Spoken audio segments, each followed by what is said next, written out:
My brother's girlfriend gave my schizophrenic ex-boyfriend private details about my pregnancy, and now my family's mad that I'm cutting her off after he crashed my baby shower claiming the baby is his.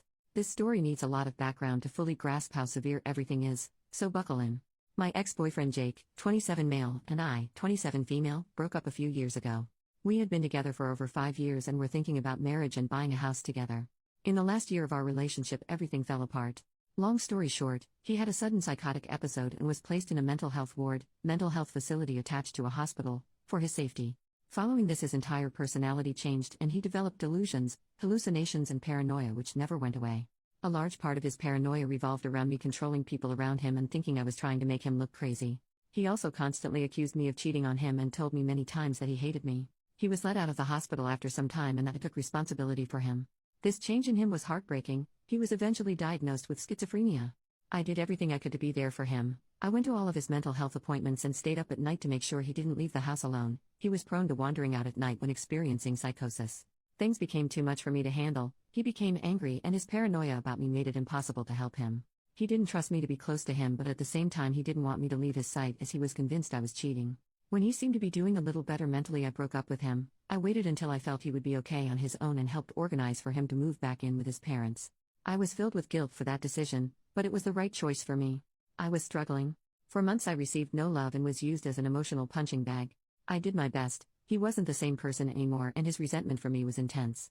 Obviously this isn't the full breakdown of his mental health issues, as a lot of the things he went through are very personal. I never blamed him for what happened, but I needed to be happy and did what I needed to do. It was a messy breakup, but it went better than expected. We kept talking for a little while as friends. I think the entire time we kept contact he assumed we would get back together at some point. I continued helping him when I could. When I started a new relationship with my current partner Sam, 30 male, Jake had a really bad psychotic episode and threatened both of us. He accused me of cheating on him with Sam before we broke up, which makes no sense as I met Sam a while after we had broken up, and sent both of us intense messages. I managed to contact Jake's family, who got him the help he needed. Following this, I cut all contact with Jake. It was obvious that we couldn't maintain a friendship anymore. The only slight connection I have to Jake is my brother's girlfriend Jess, 29 female. Her and Jake have been friends for years and have maintained their friendship. She knows the entire background to our relationship and never chose sides. I would say I am close with her. We have always been friendly. It always made me happy to know that Jake still had a good friend to confide in. Shift forward to March 2022. I got pregnant with Sam's baby in January and was 3 months pregnant. I had just told my family and close friends about the pregnancy. I told everyone to keep it quiet as I didn't feel ready to publicly announce it. I was incredibly emotional, nauseous and in no state to deal with any potential fallout at that point. Less than 24 hours passed after telling my side of the family and I received a phone call from Jake. He had found out I was pregnant and left a voicemail saying he would be filing for custody of the baby. Obviously he was in a psychotic episode, so I ignored his calls and let his family know that he had reached out to me. By this point it had been over a year since we had even spoken. He has no idea where I live or work, so I'm not worried about him showing up physically to confront me. I knew the only way he could have found out would have been through Jess. I called and confronted her about it and she admitted to it. She was extremely apologetic and said she didn't think it would matter. She thought he would be fine with the news and said he deserved to know. I was upset by this, but I hadn't explicitly told her not to tell Jake, so it could have just been a mistake. Even though I told her to tell no one, I bit my tongue to keep the peace. I forgave her but made it very clear that she shouldn't tell Jake any more information about me or the baby, and she agreed it wouldn't ever happen again. I didn't hear anything from Jake for months. Last weekend was my baby shower. Sam and I had the baby shower together. It was more of a party than a traditional baby shower. We hired a function room at a bar and invited 80 people to come celebrate. We were all having a great time until I saw Jake standing at the bar, looking around. I managed to slip away without him seeing me and grabbed security to get him escorted out. The area had been roped off for us as a private function, so I simply told them he hadn't been invited. I watched as security approached him and asked him to leave. He was furious and started yelling, demanding to talk to me before he would leave. Sam and several friends went over to him to try and talk him down, but it only escalated. He screamed at Sam, claimed that he was the baby's real dad and that we had never really broken up. At this point I left to hide in the ladies' room until my mum came to let me know Jake was gone. He had eventually left after a little more screaming. I was mortified and we cut the baby shower short. I couldn't stop crying. It's now been a few days and I confronted Jess. She is the only person who would have possibly told him the location and time of the baby shower. I wasn't as kind on the phone with her this time. She admitted to telling him and apologized, but said how could I keep this a secret from him? I was furious and told her that she would no longer receive any news about me or the baby and that I would cut her out of my life. I'm not proud of it, but I screamed at her. I couldn't believe how irresponsible she had been. It wasn't her news to share. My brother called me after and asked me to forgive her. He knew she was wrong, but he didn't think he should also be punished for what she had done. He knew that by cutting her out, I also wouldn't be telling him any news about the baby. In part, he thought I should blame Jake for his reaction and not Jess, that she hadn't known he would show up. The damage was already done and I should let it go.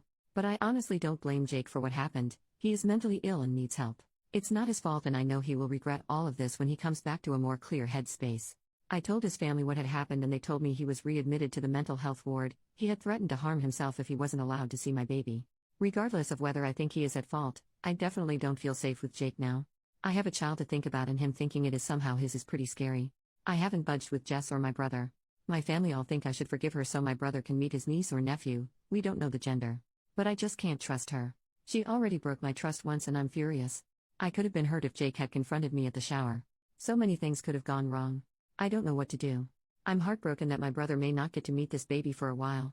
But I'm scared that she could tell Jake information about the baby that could put us in danger. My parents and other family members have all agreed not to tell Jess or my brother any information about the baby upon threat of also being cut out. I just don't know how long I can feasibly cut them out before I crack. Sam is obviously on my side with all of this. If it wasn't for him, I would be in a much worse state. Any advice would be appreciated. I'm finding it hard to stick to my guns on this and worry that news will leak to Jess from other family members. My parents were particularly hesitant to promise not to tell my brother when the baby is born. Update: after I made that post, I was overwhelmed by the response from everyone. Thank you for all of the amazing advice I received. It definitely put everything into perspective for me and made me take things more seriously. Decided I should post an update as I received a lot of messages asking what had happened. I received a lot of comments doubting the motives of Jess, and unfortunately you guys were right. So, I had my baby earlier than anticipated. I'm happy to announce that Sam and I now have a beautiful son. He is currently 10 weeks old and was born at 38 weeks. We are absolutely smitten with him and couldn't be happier. Not long after I made my original post, Sam and I moved into a new house. We had been living in a one-bedroom apartment and decided we needed more space for our growing family. Part of our decision on our house was that it was further away from my brother and Jess. Our apartment had only been a 5-minute drive from them, and I felt uncomfortable knowing that Jake could potentially be visiting and we could run into him while walking the dog. I also didn't trust that Jess hadn't told him where we lived. Our new house is now a 45-minute drive away from them, and I feel much safer. We didn't tell them the location of our new home. We had been living in our new house for about a month with no issues. I heard from Jake's family that he was on an extended mental health hold at the hospital as his psychotic episode was not subsidizing and he refused to take his medication. I also warned them about his relationship with Jess and they seemed to take it seriously. They would keep an eye on them and told the hospital that she was not to be allowed visitation with him. My family stopped pestering me to forgive Jess. My mom had a heart-to-heart with me and finally understood why I had to cut my brother out. I didn't hear anything from my brother. Apparently my mom had stepped up and had a conversation with him about the severity of what Jess had done. It broke my heart to push my brother away as we had been so close. But after reading all of your comments, I knew that I had to be responsible and keep my baby safe. Unfortunately, things didn't stay so calm. After a few months, I received a call from Jake. He had finally been released from the hospital and was embarrassed about his behavior at the baby shower. He told me he knew that the baby wasn't his. He cried and asked to speak with Sam. He wanted to personally apologize to him. Sam didn't want to talk to him. I told him I forgave him. I knew it wasn't his fault and that we should move on. I was also very firm with him and told him that under no circumstances would I let him be around me or my baby. If he tried to contact us, I wouldn't hesitate to call the police. He accepted that and our conversation ended. About 2 weeks later, Jake showed up at Sam's workplace, demanding to speak with him. They had a short conversation where Jake broke down in tears and begged to be forgiven. From what Sam told me, he didn't seem to be stable. In his apology, he said, "I'm so sorry for confronting you in public like that. I should have spoken to you privately. Clearly you didn't know the baby isn't yours and you were humiliated in front of your friends." Paraphrasing here. Sam didn't want to provoke him, so he said he accepted his apology and asked him to leave. Sam then called me to let me know what had happened. I was shattered. Obviously Jess had told him where Sam worked. I called Jake's family to let them know what had happened. They told me the next day he hadn't come home and were extremely worried. He wasn't meant to be driving as his license had been suspended. He had been caught speeding several times, but he had taken his mom's car without her permission. A few days later he was found by police in a building that was under construction, completely out of it and confused. He had driven 20 hours away from our town. He was taken to the local hospital and placed in their mental health ward. His family flew up to retrieve him. To this day I still haven't heard any updates on Jake. I assume he is still in a mental health facility. His family always updates me when he is released. After all of that, my brother called me and asked if he could meet up with me for lunch one day. He sounded upset on the phone, so I agreed. We met at a McDonald's. Then he told me all the crazy stuff that had happened with Jess. Apparently when Jake got out of the hospital, following the baby shower incident, he had shown up at their house to see Jess. My brother was really worried because he could tell that Jake was in a manic episode. He kept an eye on Jake while he visited and noticed that he was being extremely touchy-feely with Jess, who started to seem flirty with him as well. It made him really uncomfortable, so he made an excuse about him and Jess needing to go to a friend's house. When Jake left, him and Jess had a massive fight. He confronted Jess about the flirty behavior and she was extremely defensive. She flat out denied that she had been flirting or that Jake had been touching her at all. My brother decided to drop it. Not long after, we later realized this happened on the same day that he had gone to Sam's workplace. Jake showed up at their house again, but this time Jess was at work. My brother works from home. Jake told him that he was in love with Jess, confessed that they had been sleeping together, and showed him a bunch of text messages between the two of them to prove that he wasn't making this up. My brother asked him to leave. When Jess got home, he confronted her. At first she tried to deny it but eventually confessed. She begged my brother to forgive her. She had realized after his outburst at the baby shower that she didn't love him.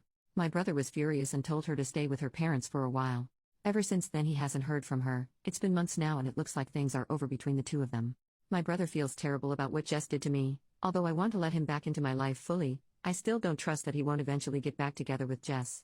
The two of them haven't officially broken up, and until that day comes I won't be sharing my address or photos of our son with him. So far my brother has met our son once at my parents' house. I still don't know why Jess decided to tell Jake about my pregnancy. But I'm so glad she isn't in our lives anymore. I haven't heard anything from her or Jake since. I'm constantly worried he could show up again.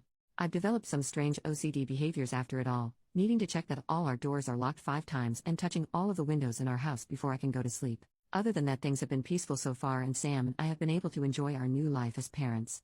New update. Figured I may as well give an update as I received a lot of messages.